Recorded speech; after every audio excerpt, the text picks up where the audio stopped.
Hi, this is Ashton with Xtreme Dry Carpet Cleaning again. On my last blog, I wrote about how putting water into your carpets can cause damage to the backing and break down the adhesive that holds the carpets together. There's another concern that I would like to address, and that is what happens under the carpet.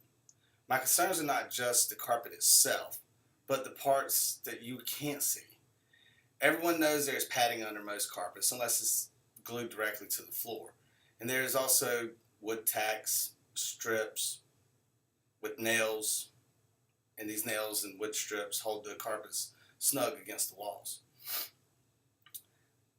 I've had many encounters with clients who have experienced leaky roofs, air conditioning units, hot water heaters, and during the winter busted plumbing that have wet the carpets and had to have a company come and extract out all of the water.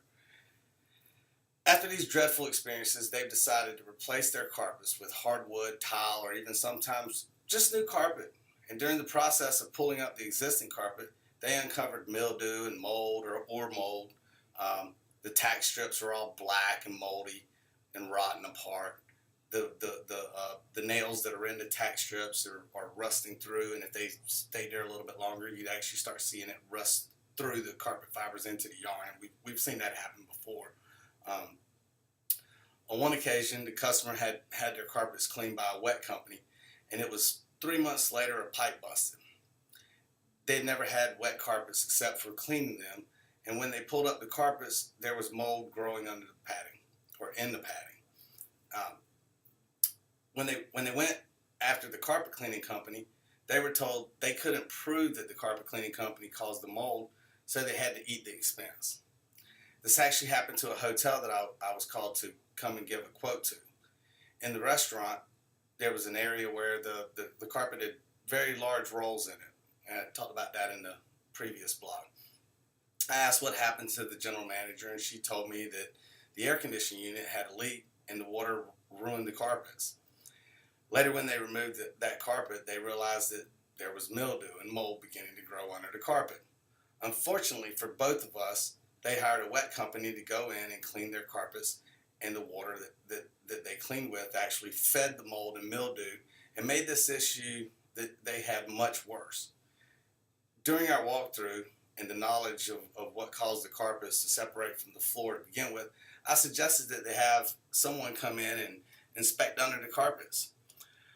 On the positive side, both of these stories, neither the residential homeowner or the hotel complex had allowed the mold to grow or expand throughout the building, which could have caused a very, very hazardous environment for their families or family members or the customers in the hotel.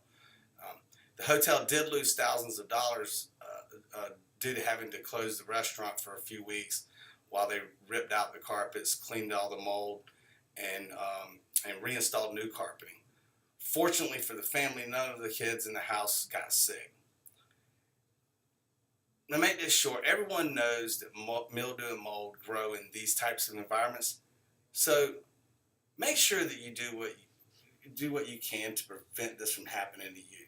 So, take care of your carpets, clean your carpets. The least amount of water that you put into them, the better off you're going to be.